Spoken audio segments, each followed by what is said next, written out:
What's going on, guys? It's Brandon. You're watching Watch and Unwind. I recently put out a video talking about prestige and does prestige matter? I think it does, and there's a misconception or a perception that when you're buying a watch, you either need to spend a bunch of money for like a more prestigious watch brand, or you have to look at a smaller micro brand to get something with good specs at a decent price, but you kind of have to have one or the other. And I think I found the answer to that conundrum. Today I have on the Squale Montauk. This is a cool watch. It's actually exclusive to Long Island watches. If you know of my small YouTube channel, you've probably seen Mark's videos as well. This was lent in from a viewer of mine, so big thanks for allowing this video to happen. Squale is a smaller brand, but they've been around since 1959 with the name Squale, but they've actually been operating long before that, and they've done a lot in the watch space and in the space of diving, particularly to help create some of the earliest dive watches. In fact, if you think that this case looks a little bit like a Blancpain 50 Fathoms, that's for good reason. And I wouldn't consider this watch a homage. Squale used to make the cases for Blancpain. They also used to make the cases for brands like Doxa and Tag Heuer as well. When you guys think of Doxa, a lot of people might think of that bright orange minute hand as one of the signature trademarks of Doxa. It's part of their brand DNA. That was actually a contribution from Squale, believe it or not. So they definitely have some cool history, some cool accomplishments in the watch space, particularly in diving. But now they're doing their own thing and they're making some really cool watches. Looking at this dial, you can see it's double branded. It's branded up top where a lot of brands are going to be putting their logo, but it's also branded down by the 6 o'clock.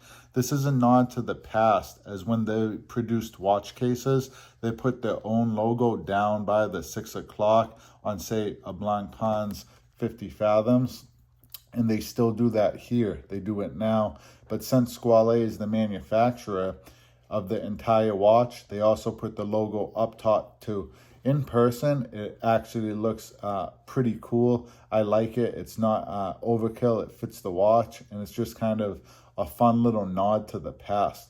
This watch definitely is more vintage oriented, but I think with a little bit of modern flair. I'm wearing the blue model, and it's pretty clear from like across the room. This watch is very blue. It's just a very sharp, vibrant shade of blue, but it looks incredible. A lot of time on divers, you see a more kind of navy blue, but this is more like a royal blue. It's very rich. I've always had a soft spot for blue divers, and I think this one looks great. The dial is textured, and from my understanding, it was actually formed using like an oil press in sand. You don't see this kind of texturing on too many other dive watches. I think it's really neat. This is a time-only watch, so the dial is extremely clean and legible, like a dive watch should be. To me, I usually appreciate no-date divers more so than divers with the date. It's just straighter and more to the purpose for me, like a tool watch that's, all you care about if you're actually diving with this watch. And Squale does. They take all their watches and they test them out. They do dive with the watches, literally, not just in the laboratory. They get in the water and dive with these watches. And the CEOs and stuff actually know how to dive. They go out and test all these watches. I think that's super cool. It's not something that is happening, I think, with a lot of these bigger brands. They're not actually getting into the water with all their watches all the time. All the numerals and indices on this watch are painted with a Swiss C3 Superluminova. They look really sharp. The hands are also sharp and clean. Through most of Squale's models, they have this hand shape, so it's very, on trend with the rest of what they're offering. The chapter ring, it slopes down at an angle, so it creates a really sharp look going from the dial to the chapter ring right into the bezel. The bezel is very nicely finished and it's vintage inspired. So we have a flat bezel. It's mostly black and white, but the triangle at the 12 o'clock is aged to look like a fox patina on the older radium watches that this is inspired, like the Blancpain's 50 Fathoms. I know some people aren't fans of fox patina, but I like it when it's done right, when it's done for a reason, done for a purpose. And on this watch, I think it's done right. It's not the whole watch. It's just a little taste of a certain spot, more or less to differentiate the look of the 12 o'clock marker against the others. IWC is another brand with their Spitfire watches. They use it in spots, not the whole watch, to kind of differentiate certain markers from other markers. So they're not trying to make the whole watch look aged, that, you know, little spots not fooling anybody as far as trying to make the watch look aged. They're using it to differentiate the colors, and I can definitely appreciate that. The 12 o'clock triangle is loomed, so its functionality as a real-life timing bezel in low-light conditions is not compromised. The bezel action feels great, and the grip is very easy to manipulate. No black backplate on this watch. It's going to stay exactly where you put it. As a vintage-inspired diver crown should look, there are no crown guards here. The overall case is finished quite well. It's a sleek polish, which I think definitely brings the dial and the bezel all together. It's a nice total package. We do have a screw down case back as well. A little bit of engraving on it. I think it looks good. I think it fits the watch.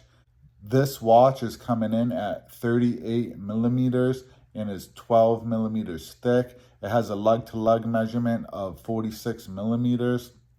Great sizing for this watch.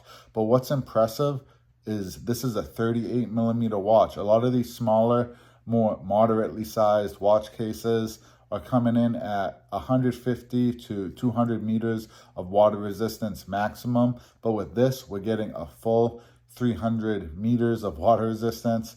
It's impressive, not that, you know, most people need to go down that far, but that's a lot of capability on a smaller sized watch case. I like smaller watches. I like larger watches. Each watch is different. I think size is something that has to kind of go along with the whole watch. You can't just say, I like small watches, I like big watches. Me, myself, I own a vintage Tag Heuer Night Diver. Comes in at 37 millimeters. I just bought a Panerai Luminor Mariner. That's coming in at 44. In Squale's case, I definitely think that this is great sizing, 38 millimeters for a vintage inspired watch like this.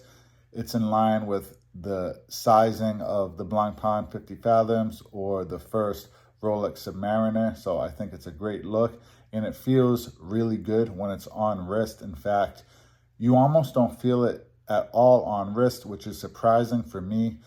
Titanium watches in the past, when I've had them on wrist, you don't really feel it. And this watch is very light on wrist as well. And it sits super flat on your wrist. This level of comfort is partially due as well to this strap. It's a FKM rubber strap, which is made in Italy, where Squale is based. They're an Italian company with a lot of Italian heritage, just like Panerai, a watch I also just picked up. But they have their factory in Switzerland, so these are Swiss-made movements. With this watch, we are getting a Sellita SW 200-1, so we are getting a Swiss-made movement. But with the FKM rubber strap made in Italy, you're expecting a good level of comfort, and we're getting that.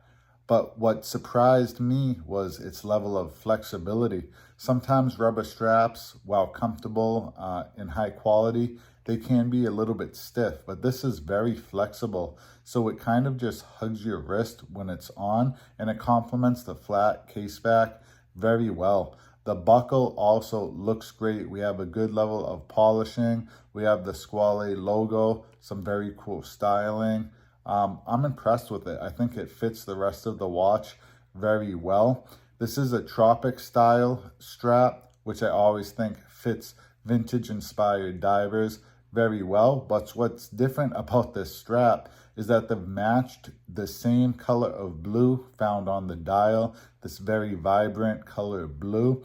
Usually with Tropic straps, you're really only getting them done in black most of the time. So like I said, this is kind of a vintage inspired watch, but with a little bit of colorful modern flair to it. As a total package, really impressed. These watches also come in black. They come in like an olive green. They come in a cement gray, which is a really cool look as well. They all look great, but I think this is probably the most polarizing color out of the bunch. Another attractive thing about these watches is going to be the price point.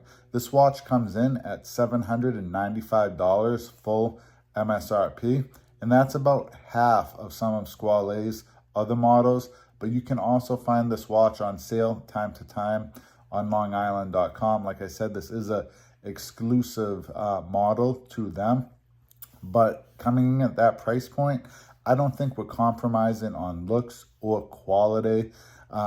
Squale still paid a lot of attention to designing this watch. A lot of their brand DNA is in here. And like I said, we are getting a Sellita SW200. Totally fair price for what we're getting. Squale has so much cool history and achievements behind them when it comes to diving, when it comes to watchmaking. So overall, I think this is a great example of how to merge the best of what a smaller brand has to offer while still maintaining a high level of prestige that I know is important to a lot of you guys. Please let me know what you guys think about this one. I'd love to hear it in the comment sections. Do you have any experience? Squale, is it a brand you've thought about picking up before? They have a lot of really cool stuff. They just put out a no-date full lume dial diver that is absolutely killer looking. I'd love to get my hands on that. And like I said, this watch was sent in by a viewer of mine. So again, big thanks to him. Without him, you know, this video wouldn't be possible. I have a smaller channel, but I have an awesome subscriber base. All you guys who are here pretty consistently, you're awesome. So thank you guys so much for supporting the channel. Thank you guys every time you hit the thumbs up button. Thank you guys when you subscribe. It really helps out the channel so much. And that's about all I have for you guys today. But thanks for watching. I'll catch you guys on the next one.